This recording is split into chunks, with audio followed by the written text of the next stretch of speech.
Welcome to the Block and Tackle Show, hosted by Carl Block. Carl is a partner in the law firm of Loeb & Loeb here in Los Angeles, California. He will be tackling some of the biggest issues in business today. Listen, learn, and enjoy as he leaves no stone unturned during deep conversations with some of today's most amazing business leaders. Welcome to the show.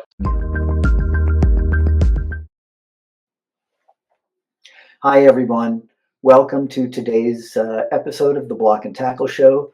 I have another very distinguished guest today, Anatoly Kvitnitsky, who has a very diverse corporate background and now is in the AI world.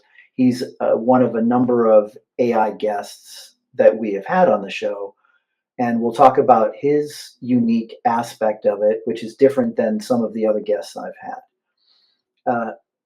And Anatoly is a graduate of the Marshall School. So for either the deniers or the haters, that's USC. And he served in a variety of corporate backgrounds at Experian, Trulioo, Amex. Truly a very diverse background with a lot of aspects of corporate growth, capital raise, and the like. And now his latest venture is called AI or Not. But for all of you, welcome to the show, Anatoly. Thank you so much for having me, Carl. I appreciate all the shout outs and fight on to all the other SC grads. Yeah, I don't know if you're allowed to say fight on, but I understand. So, Toly, with the diverse background you have, why don't you tell us how you got into AI and ultimately how you formed AI or Not? Yeah, thanks, Carl, for the question. As the background that you went through, I spent over a decade in various parts of compliance, fraud, identity verification. So when I was a VC looking at investing in different areas of AI, my mind immediately went through the negative sides of specifically generative AI. As the new technology, especially cross modality with text, images, audio, and video, my mind immediately went to what can go wrong with this technology. And a lot of the areas around fraud, misinformation, identity verification, techniques to beat the existing tools is exactly what I thought would happen with generative AI. And I thought a solution was needed in the market. And that's when I decided to take the plunge and start AI or Not to do exactly that. And Gen AI proof companies and hopefully people and hopefully the world, so that we can all, as individuals, enjoy just the positive aspects of this new incredible technology. That makes sense. Now, for those who watch this who are entrepreneurs and thinking about starting their new business, AI is brand new. You as you said, you're involved in aspects of various kinds of fraud, detecting fraud. You're not a fraudster, but detecting fraud and trying to avoid fraud. So how do you get into this knowing that you have this background in fraud, and which is amazing, but recognizing that this is brand new and you're not part of a Fortune 500 company or a large fund? How do you develop technology, construct a team, all those sort of things that you would need to get this off the ground? Yeah, I think for all the aspiring entrepreneurs, especially in AI, it takes two main ingredients. One is some kind of domain expertise to where you want to deploy new AI technologies into. I think there's a lot of entrepreneurs building AI products right now, and that's a great thing. But to differentiate, knowing something that's not common knowledge or knowing something that's unique to your own ability and experience, I think is very important to stand out and build a successful business and product. And then on the product side, it does take a team behind you. So where I personally lack in technical expertise in AI. I brought in a co-founder, someone I've known since third grade, who is a PhD in this exact area, and then an AI research team behind him to help build the technology. So I think with those two ingredients and the courage it takes to join the entrepreneurial plunge, I think would make for really great success stories for all the aspiring AI entrepreneurs out there. When you were looking into this, how long did it take you to figure out how devastating generative AI fraud could be and what the market, quite frankly, would be for somebody who does what you do? I really started to think about this problem last summer. And if we can rewind our minds back to last summer of where AI technology stood, it was basically just text. Images were just starting to, AI generated images were just starting to appear, but the quality wasn't great.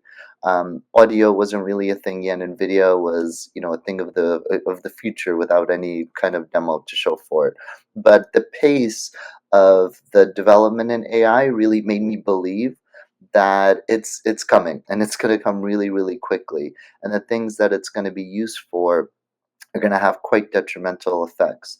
And it's not just AI per se. I think since new every time new technologies emerge, there's always negative aspects of it. Like to shout out my previous colleague at Experian, Mark, who introduced us. When we were at Experian, social media was becoming a big phenomenon, and we were investing in tools to protect people and children against the dangers of social media. Then cryptocurrency came around, and new tools were needed, and new prevention techniques were needed to avoid fraud and KYC related issues that came with cryptocurrency. So, to me, this is just the latest iteration of new technologies emerging and tools needed to fight the negative aspects of it, and that's exactly where we stand. I think I get it. That makes sense. What I would say to you is there's a very large swath of the population, in my experience, who think of generative AI either only in software development, which coding is text, or generating text for whatever document somebody's writing or analyzing, reviewing, uh, maybe even giving commentary on document review or things like that. I don't think there's a large swath of the population that really appreciates what is going on out there with image generation in AI. And as you say, it's new, but I think that there's a large swath of the public that isn't really aware of it. And obviously you see this market and you say, hey, we could use AI, and you could look like me and I could look like you pretty quickly, or somebody else. And it's much different than anything else. And to some degree, and I know we're going to get into this, you're going to talk about how it can be undetectable unless you're extremely skilled. So so we should just talk about that now. With In what you do, how vast do you think the problem is with maladaptive or malusing uh, generative AI? Yeah, all really great points, Carl. And I think the first point that you made, that most people still think about generative AI as just text, is just because that's what came first, and that's the most technologically advanced part of it. But I think images are already quite advanced in a lot of ways. Audio has become really advanced, especially this year, and video is coming only a matter of time.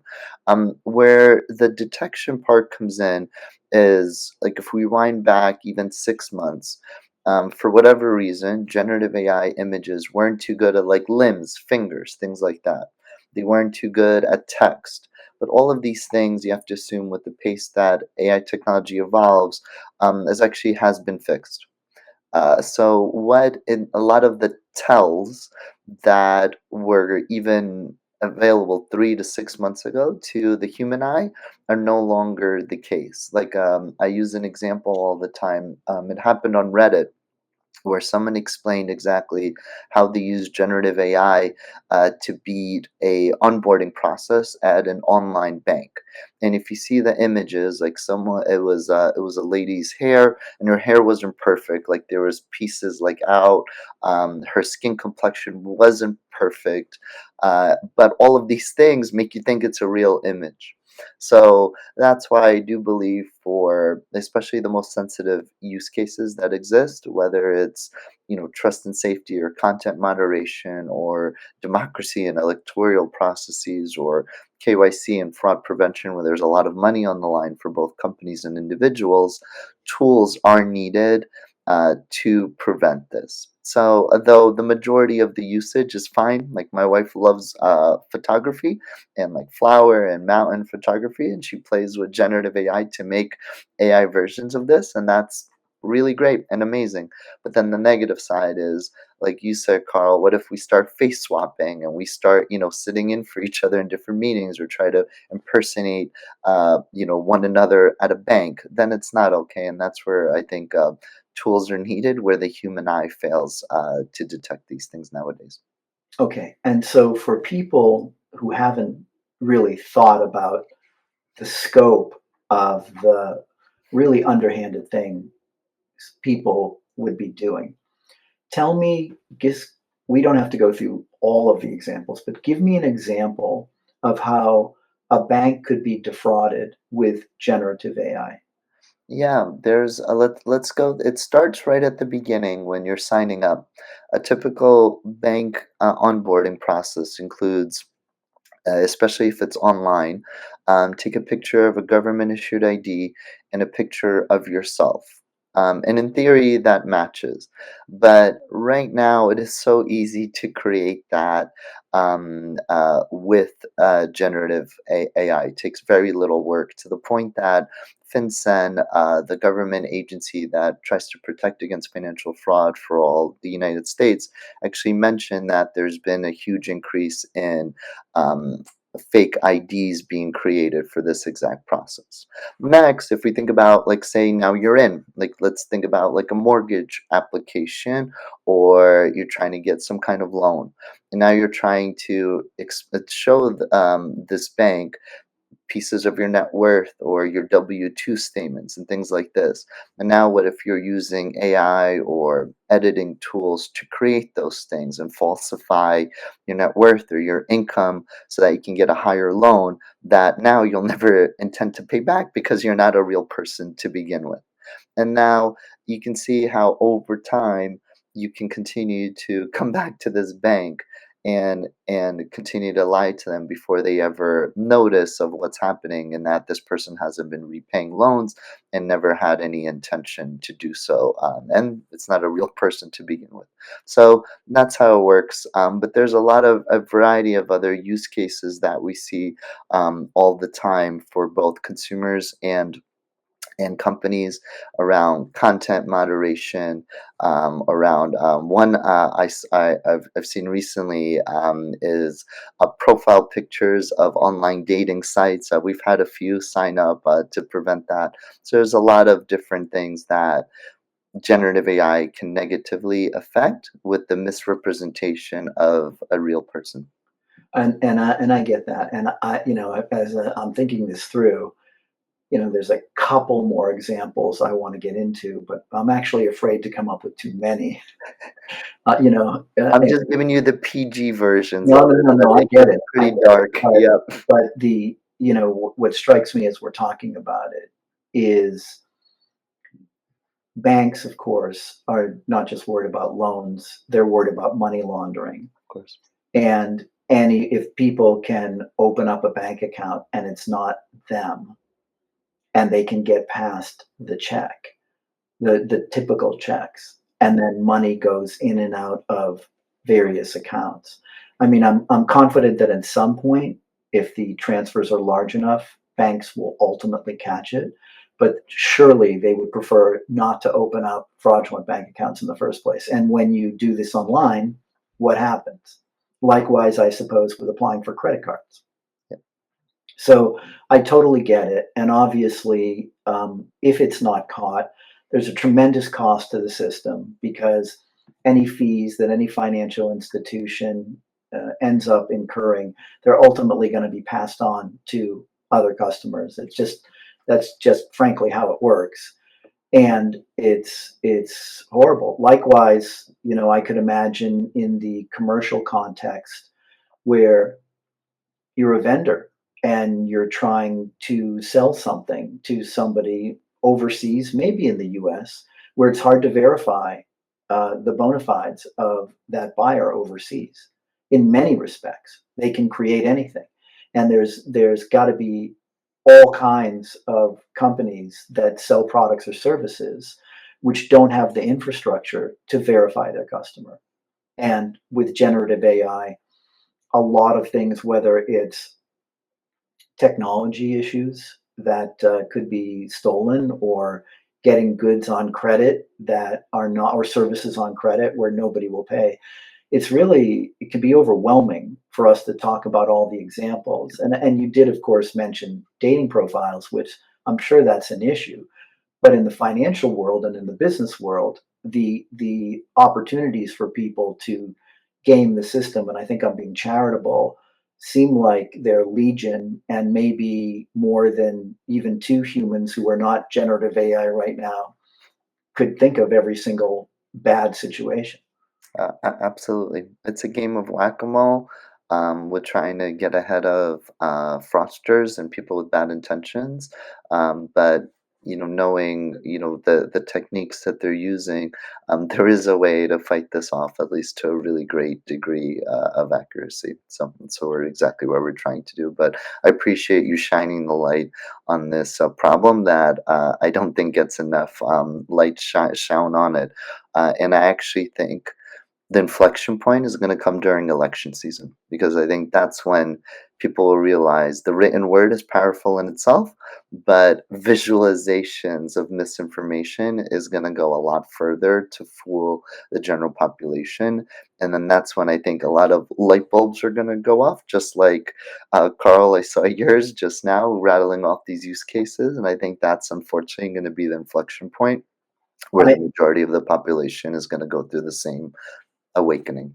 and I, something, I agree with you, and I've purposely been avoiding wanting to talk about the election issue right now, but we're going to unpack that I promise you we're going to unpack that in the commercial space. What, based upon you know what your clients are telling you, where do you see the biggest areas currently where people are the most concerned? Yeah, it's KYC Okay. because And the just to pause for a second, there are a lot of people who know what KYC is. Some people don't. It's an acronym for Know Your Customer, typically with banks. Go ahead. I'm sorry.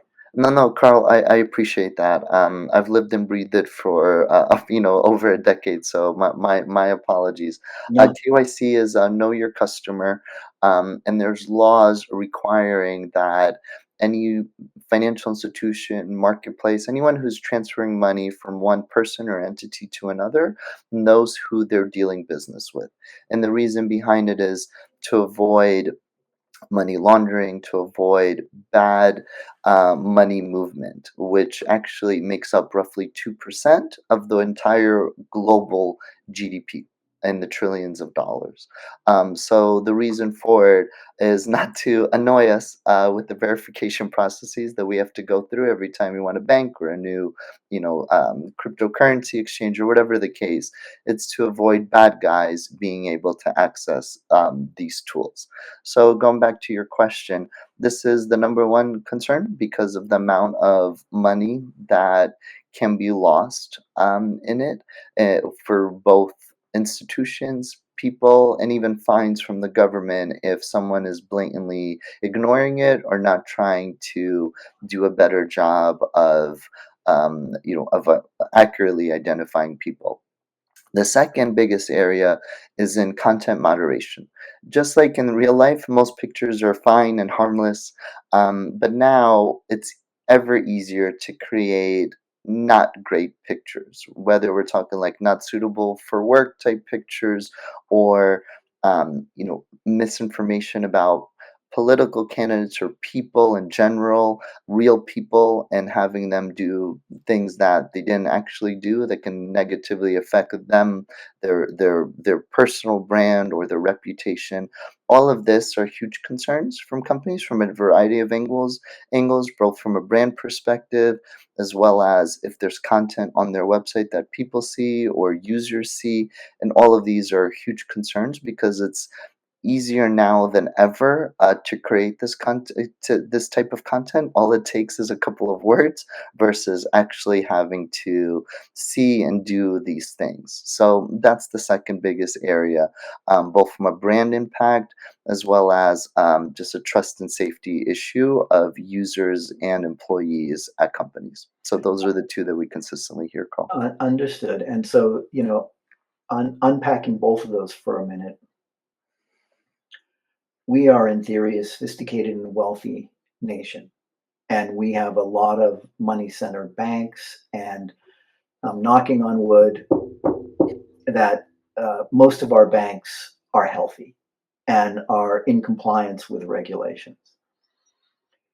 Can you imagine if we talk about banks in less developed countries who don't have the access to your technology? And we're going to talk about what you actually do to stop all this in a sec, and what havoc this kind of generative AI could reach on, could actually cause in less developed countries with less stable economies, with less stable banking systems.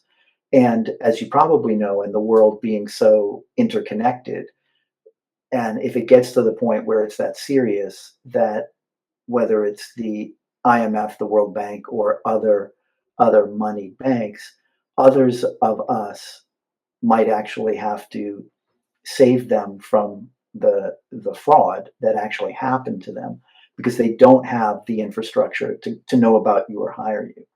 Yep. You're right. It is a really scary thought. We offer service globally. We have customers around the world. I'm on calls.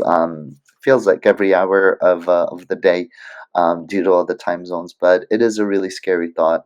But I think it goes back to your point you made earlier, Carl, of awareness. Awareness of the problem. So if you're not aware of the problem, you don't know what's happening.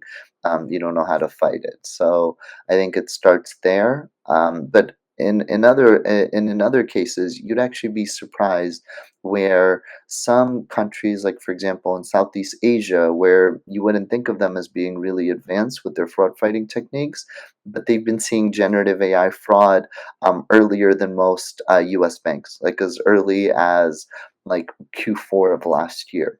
So, which is before I think we started ringing, the bell of like, hey, this is a problem here in the States.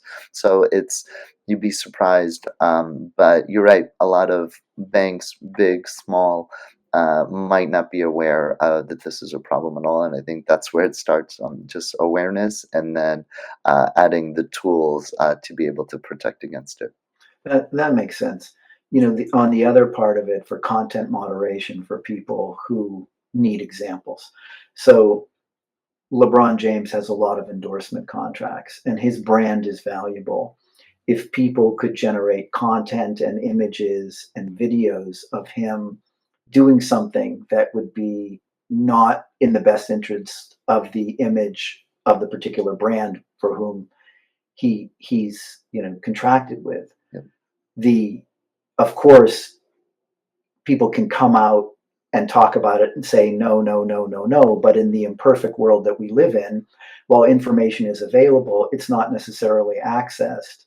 And the idea of that being LeBron in some form of video or doing some kind of activity that would not be good for the brand could be out there for a while. And once the gate is open, it's not easy necessarily to get the horses back in the barn. Yeah, you're right, and it's not fair to those people Sure. either, because, like, sticking on the LeBron example, someone who has taken care of his brand so well, opened up amazing charitable work, including a school, to then have someone create a falsified image of the person for something they didn't do, and have that negatively affect, a lifetime of work. frankly isn't fair. I did this example recently with the company. I used a generative AI tool to create um, a creepy looking Barbie that came out of a box that might have been like defected. And I did, I was like, looks pretty real, right? I was like, I use this with generative AI.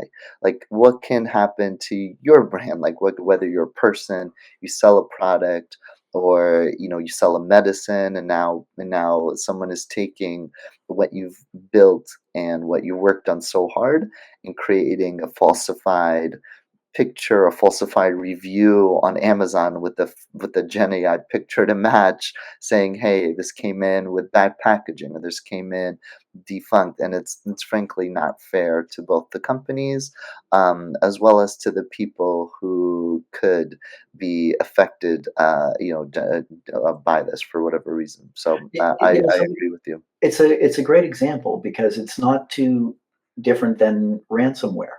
Hmm. Where you can destroy a brand and extort a company for money potentially, and heaven forbid if it's a competitor Yep. who is doing something like that. And it's interesting. The more technology evolves, the more we see problems. And so, I think it's good that we're talking about these examples so people can see this in a non-abstract way, so they can appreciate, the scope of the possibilities here. Yeah, yeah. And I and mean, so this is great. What we should probably talk about is the tools that you're using to combat this right now. So tell us about your technology and what you can do to, as you said, to really catch the vast majority of this and minimize the risk and loss to people and businesses. yeah, thanks, Carl. So we're creating our own neural networks, our own models to detect AI. So essentially, we built AI to detect AI in different modalities. So what that looks like is training on tens of millions of real images and tens of millions of AI generated images to determine the pixel patterns in any anomalies that are in images that could show it's been tampered with or AI generated. So, where the human eye can't tell, AI vision tools are able to. So, we have a variety of different models to do just that. Whether it's if an image is AI generated from scratch, we're able to tell one if that's the case and the model that was used to create it, and then two, we're able to tell if partially it was AI or even tampered with, like with Photoshop or other existing tools. If an image just it has been doctored in any sort of way, and we've trained our AI models to detect these anomalies that hopefully prevent both AI generated content as well as any kind of tampering that occurs with an image that might make you think like, hey, this might not be real and I should take a second look or I should question what I'm seeing. So those are the things that we're building at our company. And so presumably you perform a service. Do you license software to companies, or do you basically do the service yourself, or a mixture of that sort of thing? We license access to it, so we provide. It's primarily used via an API, or we can sign up. We have free accounts available on aiornot.com, and we check an image and give you the response back in usually about 1.5 to 2.5 seconds time. We delete all the images, especially for enterprises, right after the check occurs. So we maintain privacy for all the transactions where it's really needed. And the model is updated on a weekly basis at worst. So that's why we can't license the entire software package in itself, because it's an ever growing, like ever evolving mechanism to do this detection. Just like the AI world changes, we have to, our detection suite, our models have to change it alongside it. So that's why we provide the access via this way. And again, that's for both content generation and images. Yeah, correct. So images, we also do audio, and we will be doing video later this year. We don't do text because, frankly, I'm not sure if it's possible. There's studies out there and I don't think that the negative effects are quite as dire as they are like some of the ones that you cover, Carl, for around images and other modalities as they are for text. So that's why. No, and that's, and the whole text thing, let me just briefly say, Yep, usually, it's either going to be a copyright issue, which there are means for people to detect it, and there's means for people to protect their copyrights. exactly. And there's already software programs about, for plagiarism and the like that are used in many different areas. So I get that. Yep, Um, you know, exactly. I mean, is it possible that the New York Times might be upset that somebody is making a fraudulent image of the New York Times with fraudulent copies and trying to destroy their brand? Sure. But the primary aspect of that is probably the logo of any newspaper and how it looks in comparison to what it looks on the website, more so than the content. Yeah, So I would agree with that.